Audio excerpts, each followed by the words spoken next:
Welcome back, troglodytes, to your daily dose of guitar information, the Trogly's Guitar Show. We've had a couple of hard-hitting days. Aldo Nova review, giant unboxing of a whole bunch of Gibson guitars. Today, let's scale things back and take it all the way back to the time where I used to review some Glarry guitars.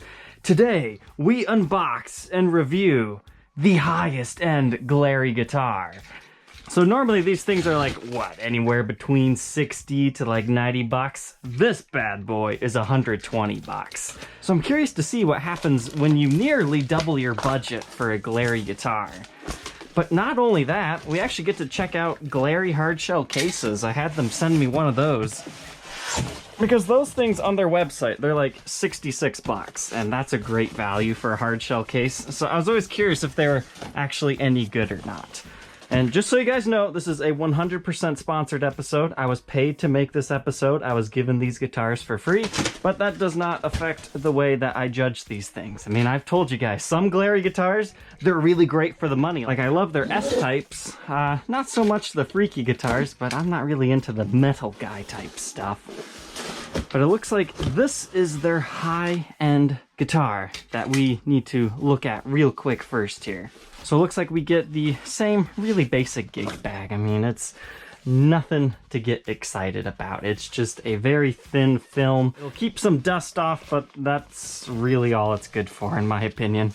But it's nice that you get it. I mean, you even get a basic little strap, a beginner's pick, and something to plug into your amp if you would get it. But Glarry first released this model, it was about 3 months ago, but they have an issue with keeping them in stock because it's kind of a unique little guitar. And I'll be honest, it's the first Glarry guitar that I was actually kind of excited to review. Not only is it like a T-styled instrument, like a Telecaster, but check this out, it's semi-hollow. I think that's why it's a little bit more expensive for them to produce.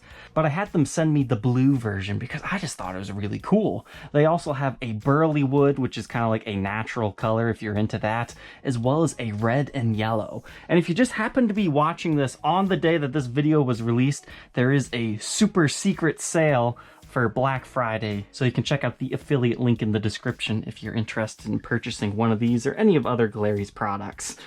So straight out of the box, my first impression, it feels like a Glarry guitar. That's both an insult and a compliment at the same time. Usually they're pretty darn good for the money. It's got that satin finish on the back. I mean, this one actually feels a little bit more raw than usual. Like, the fretboard's really dry, so I'm going to need to condition that. But as far as the fretwork goes, I mean, it doesn't feel like there's any fret sprout, so that means they're storing these properly within their facilities. And the fretwork itself on the edge, not half bad, not half bad. Sometimes these Glarry nuts are kind of scary looking too, but this one, I've got to say, you know, for the money, at this price point, it's amazing what they can produce. But we got an HS setup. 3-way toggle switch, got a master volume and a master tone. The knob's a little bit hard to move. I think we just need to move the metal knurled knobs up a little bit, so that'll be an easy fix. But I mean, super lightweight guitar. I mean, this is crazy. But it appears to have survived the trip just fine, so everything is cool on this. We'll throw this one on the workbench in a minute, but let's check out this hardshell case. The guitar is pretty cool, but I'm really pumped up to see what Glarry can actually get us for like 70 bucks in the hardshell case world. Because most manufacturers, 60 bucks might get you a gig bag if you're lucky. Oh, wow. First impressions. I think this is actually going to be a halfway decent case. I'm surprised that they even have this little film over top of it to help protect from scratches and whatnot. That's kind of interesting. They had that latched on by doing this, essentially. Inventive, guys. You're not using tape. Okay. It's pretty lightweight. You're not going to want to stand on this case by any means. I mean, I could see it cracking and whatnot, but the edges are sturdy. But I think it would be nice if they had a little bit more support towards the middle. But how's our latches? Those feel nice. They don't feel weak like sometimes they might. You even have a locking one. That's pretty okay. the handle doesn't seem like it can just rip it out of place. I mean, I'm trying. I want to be rough on this because I don't want to suggest buying a cheap case if it's going to be garbage. Yeah, I would say that's attached really well. I dropped my belt buckle. That's worth more than everything that we just unboxed. Oh, funny how collectible things are worth a lot. Okay. So that's the first weak spot I'm seeing. Kind of the hinge is a little bit shaky. So I suppose they probably could do a stronger hinge at one point in time. But, you know, it functions. It does its job. 66 bucks. It even looks like they have like a boutique Glarry music thing. That looks nice, guys. Give whoever designed that a raise. That's fancy. Get a little compartment right there so your stuff doesn't flop out. Double neck rest. That's impressive. Was not expecting a double neck rest. Usually cheap cases just get one. That's a good about inch and a half of foam. This seriously is not too bad for 66 bucks shipped to your door.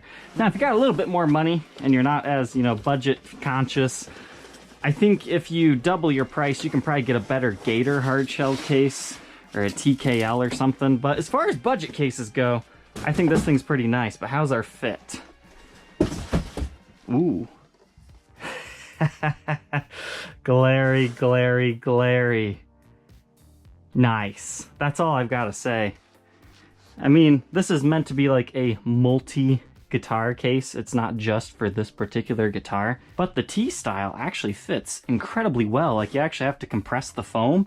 But in doing that, it doesn't have too much movement. I mean, it still will move. You know, if you really need a hardshell case for your Glarry or some other, you know, inexpensive instrument like $1,000 or less, I think you might be happy. But they do have padding up here, so even if it does get crushed, I think your guitar will still be okay. Yeah, color me impressed on that, but I want to check out a few other guitars. Now, I would hope if you're shelling out for a brand new Les Paul Standard that you bought used and that you would get a slightly higher end hardshell case, but will a Les Paul fit? Yes, it will, but it's not safe for angled headstock guitars. It does not touch down. That would be a bad thing, but it does technically fit. But now the big question, how about just a regular Stratocaster style guitar from Fender? This is a custom shop Coppercaster. Yeah, that's perfectly fine. To be fair, even Fender's own universal cases don't have very good up and down movement, but side to side, that's pretty good. Maybe just a little bit of extra foam in here to secure the fit, but that keeps the headstock off the top. I would say yes. I think Glarry cases, if you really need something on a budget, I think you're okay. But now, let's go ahead and move on to throwing this thing on the workbench, taking a look at what we can do to make it better, and then later, see how it sounds. All right, troglodytes, let's go.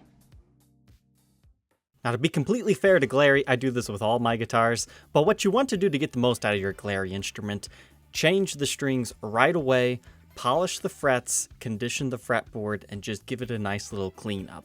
There's usually some sort of like a dust residue over top of these guitars, and they feel a lot better when you actually wipe that off. As far as cleaning agents, I use a little bit of steel wool on the frets and the fretboard, and then I condition that with a little bit of Dunlop 65. Here's a before and after shot.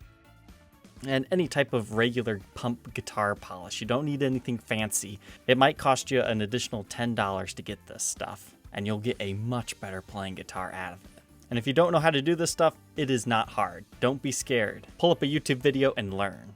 Okay, let's go over the good, bad, and the ugly. So I was kind of surprised at what type of a route we found under here. So from the factory, it comes with a humbucker. If you wanted to swap out the pickguard for a single coil, you definitely can. I mean, you could put one of those triple humbuckers in there if you really wanted to. That is a huge cavity. I'd say it's about a good 2 inches wide by about 3.5. But the humbucker on the back, it just reads FC50, so I think Glarry might have changed what types of pickups they're putting in here, because that does not look like what we've seen before, I don't think. Same thing goes with the Tele bridge pickup. That looks a little bit different as well. But that just mounts to the bridge plate itself, and here's what that cavity looks like. Now this is really kind of cheap, nasty wood, the nicest way to put it. It's just basswood. It feels very soft, very brittle. You can see at some of the cavities it's kind of chipped in certain locations. Yeah, right in here is a good spot to see that. But, you know, it's a cheap and expensive guitar. If you want something a little bit nicer, you know, for a couple $100 more, you can get something from the big manufacturers that'll be a little bit more nicely made. But if you just need something cheap to play, smash on stage or something, or give it as a gift, yeah, probably good enough for that, I would say. But what actually impressed me here is take a look at these saddles. They are advertised as solid brass. That's impressive on a guitar of this price point. It's kind of funny seeing these tiny barrel saddles on here. I think Fender does it. Isn't it 2 strings for each saddle or something like that? And brass is supposedly great for sustain. Now the springs themselves, they're not very strong. That's why I could easily take these things off. So if you wanted to do an upgrade there, you could probably upgrade your springs to something else. And the screws that are used to secure this to the body, I mean, they're not heavy duty by any means. But again, they gotta cut costs somewhere to make it as cheap as this thing is. I mean, $120, it definitely goes a lot further than it used to in the 70s when it came to beginner guitars. But it is a semi-hollow, basically meaning this part has been chambered out. They put the F-hole switch, and I don't know. I don't know if they chambered anything else out on this. It sounds like it's just this cavity. But taking a look at the electronics, nothing super fancy here, just 2 tiny pots with a PCB selector switch. Something that is nice that they've kind of worked on is, remember one time, I think it was their Telecaster, like one of the screws wasn't actually flush because it had kind of chipped. This one is way away from that, so you don't have to worry about any of those issues this time. That's something that they've corrected. But when you close it all up, it kind of looks like this. I feel like there's a little bit too much of a gap right here, and I think it's because they didn't account for this. Under here, the pickguard kind of slides under it, so I think they were thinking it'd be like this, and then it would line up perfectly. So I think that's a small QC thing that maybe they could readjust, because I think it looks much better when you don't have that giant space. I know sometimes Fenders have a little bit of a space as well, but I feel like that's a bit excessive. And your output jack is just located over here on the side. For the guitar enthusiasts, our readings are the bridge pickup 3.78, so typical single coil, and that's a pretty hot humbucker, 11.08, okay? And then in the middle position, we're at 3.79. Now, as I said, these knobs, they're a little bit hard to turn. You can hear it's kind of grinding on that. Usually these metal knurl knobs, they have like a little screw in here. These don't appear to have that, so I think all I have to do to fix that is just pull up on it a little bit, and oh yeah, that's much better. I'll show you that again. You just gotta pull up a little bit. Kind of hard to do with one hand. There we go. Perfect. So if yours are a little bit hard to turn, that's all you gotta do. Now the switch, it's pretty stiff, but a stiff switch is not always a bad thing. But I'm sure that'll loosen up over time. Moving on from the basswood body, we get what they're calling a rosewood fretboard. I'm sure it's some variation on rosewood, but not the highest grade stuff. And that sits on top of a maple neck. Now, Glarry guitars, they usually have pretty beefy necks. This one's definitely very rounded, but after conditioning this fretboard and polishing the frets, I mean, this is looking much better. They're not super giant frets by any means, but they definitely have a little bit of meat to them, so they're going to be good for bending, but not like too big that you're going to be bending stuff out of tune. The frets, they're not too sharp. I suppose if you're really picky, you could round the edges off a little bit more, but I honestly wouldn't worry about it. The nut is just kind of a cheap plastic material, but let's go ahead and grab our neck specs here. Our nut width is 1.65 inches, and then up by the 12th, we're rocking 2.05, so that's pretty standard stuff here. First fret neck depth, 0.92. That is pretty chunky. I mean, it is a pretty rounded neck. Oh my goodness. Yeah, 0.92 again. That's impressive. Now they've just made it completely symmetric up and down. As far as scale length, 25.5, just like most Fender-styled instruments. And the face of the headstock, just kind of a generic shape. You get your truss rod access in here if you need to adjust the relief in the neck.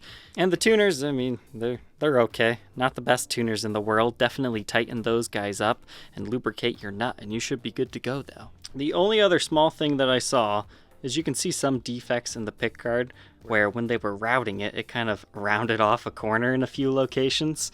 But I only see that in a few areas. But I think this like pearloid-esque pickguard, that looks pretty cool with the blue finish. But let's go ahead and flip over to the back real quick now. Not too much to talk about except for one thing. When I took the strings off to replace them, they don't really have these ferrules in the body very well. They're just very loose. I think the only downside to that would be is when you change strings, they're going to want to fall out on you, which is kind of annoying. And I guess they could potentially rattle while you're playing. So if Glarry wants to do something a little bit better on their instruments, you need to get a more snug fit on your ferrules. And the whole point of these things is just to make sure that your strings, once you've strung them through there, they're not ripping through your guitar or anything. It's a little metal securing fitting. Pretty okay job getting them straight this time. Sometimes they're a little bit wangly jangly. But nothing fancy on the back, it's just a black finish. That would vary depending on your finish though. There's your output jack. You get kind of a strange strap button at the bottom, and at the top, it's a 4 bolt-on neck. And the neck itself right here, I definitely suggest cleaning these. It makes them feel a little bit nicer, but that's just a thin satin finish. I mean, it almost feels like there's no finish at all. But I have had a few people send me photos of them like taking the finish off the neck and showing that there is a very thin layer of something on here. And that's what's great about these Glarry guitars. They're okay for somebody who's just starting to learn guitar as long as you set them up properly. But they're great for experienced guitar players that just want to learn, how to work on a guitar, because you break this thing, yeah, sure, you're out $110. Or you can buy one of their cheaper ones like this thing and do drop tests with it, like you can check out in this video right here. And here's the back side of the headstock. Not too much to say here. Now that I have some fresh strings on this, I do want to make a few more comments about this whole bridge setup. I think they really need to go back to the drawing boards, because having these as individuals, it just doesn't quite work. You see how strange that is? It's just resting on the edge right there. And it seems like all the strings just naturally want to drift a little bit to the right. Now, as far as the string spacing on the fretboard, I mean, it's still playable, but I think it's supposed to be just a smidge this way. So I think if you were going to seriously gig this guitar, you're probably going to want to upgrade the bridge, or at least the saddles at the very minimum. So I think that's the biggest flaw I've seen so far in this new guitar that they've made. Is it still playable as is though? Yeah, completely. As far as the factory setup itself, the action on this particular one, it's a little bit high, but you can dial that down using those Allen keys right there on the top. The intonation actually was not that bad from the factory, but the action height was very high. I've got it dialed down to what I would consider medium-low action right now. It can certainly go lower if you wish it to, but I think it plays great just as is. Now that I've actually kind of strummed this thing, that is a huge chunky neck, just like Glarry's are normally known for. So in that aspect, I think this is better for a little bit older of a player. As far as the finish quality itself, you can see there's a small dip within the wood right there, so that can be seen as a blemish. There's a little bit of stuff going on around the F-hole when they were routing it that they just kind of covered over in paint. And you can see a little bit of a orange peely haziness to the finish, but just from looking far away, it looks pretty good until you really get it in the light and you start to inspect it. But I think this looks pretty sweet, for the price point. A nice blue burst finish with the pearloid pickguard. I mean, there's definitely pros and cons to buying Glarry instruments. But hey, I would say so far, this one's looking all right. So all in all, if you can take the time to do this for this guitar, I mean, it takes it from a really cheap feeling guitar to something that's, somewhat respectable. But if you actually have to pay someone to do all this stuff, I mean, I probably did an easy $150 worth of work just because of the time it takes to do it. Maybe not worth it in that aspect, but doing what I did, really not all that hard. It's just time consuming. 5 pounds, 13 ounces, so just under 6 pounds. That's really lightweight. So let's go ahead, plug it in, and hear some of these tone samples.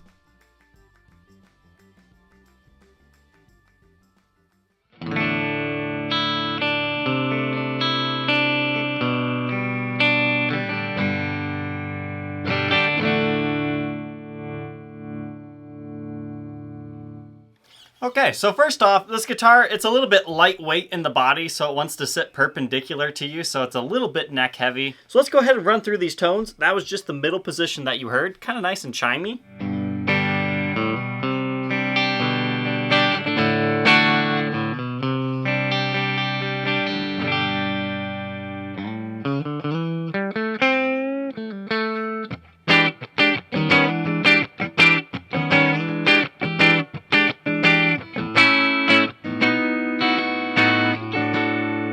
Roll your tone down to darken it up.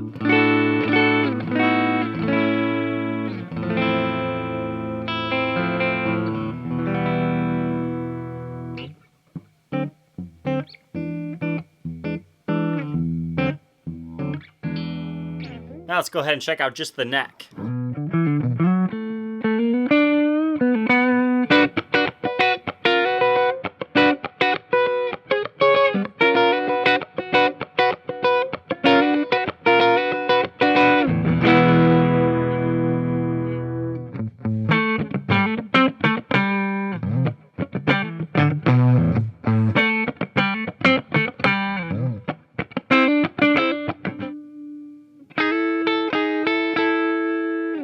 That's interesting. It almost sounds like the tones rolled down on it. When you roll the tone down, it kind of gets a little bit quieter. So somewhere in between that, you can get a little bit of a...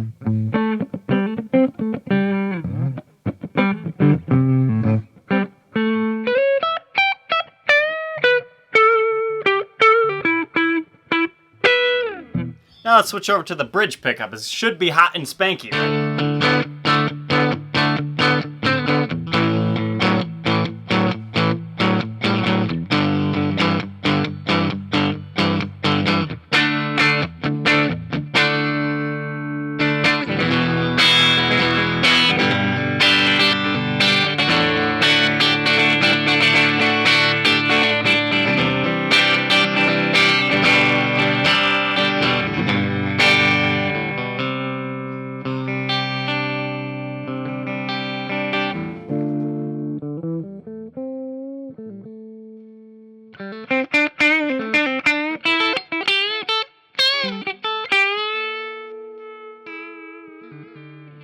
Now let's quickly compare them up here by the 12th fret, starting with our neck.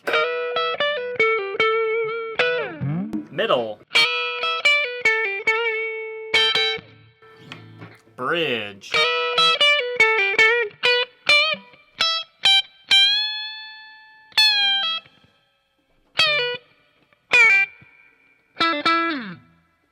To be honest, I think the bridge pickup overpowers our neck pickup, so that middle position, it sounds very similar to just the bridge. Take a listen again.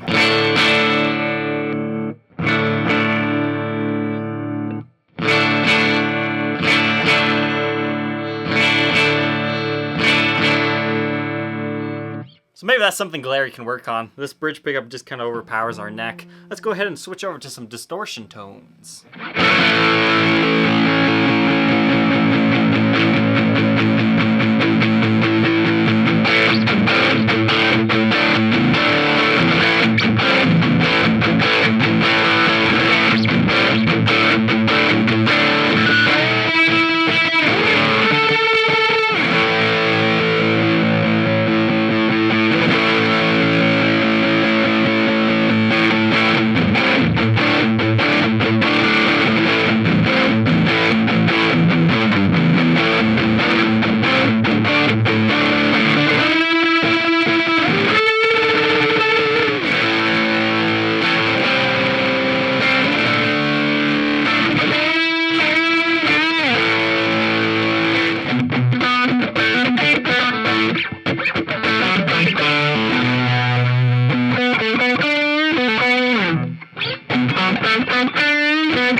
Alright, so overall, I wouldn't say it's the most comfortable guitar to play. I think I still need to dial the action down just a little bit. I mean, it's a really nice and chunky neck, so if that's what you're going for, it's perfect. As far as the tones go, I don't think it sounds half bad for a $120 guitar. You could definitely take some time to upgrade the pickups if you wish, but definitely passable as is. So I think you're good to go on that. So all in all, would I suggest checking out the Glarry Semi Hollow T-Styled instrument? Yeah, I think it's good enough. I would say this is definitely within my top 3 favorite Glarrys. It's a pretty expensive Glarry at 120 bucks, and there's a few things that they could have done better with this, but overall, it just looks so fantastic. I'm in love with the look. So if you're interested in checking out a Glarry for yourself, you can follow that link in the description. It's an affiliate link, so by buying through that link, you will be supporting the channel. Otherwise, no pressure to buy. This is just a fun little review if you are considering this Glarry guitar. So troglodytes, I hope you enjoyed taking a look at this Glarry guitar with me today. Don't forget to like, comment, and subscribe, and we will see you tomorrow on the next episode. Take care.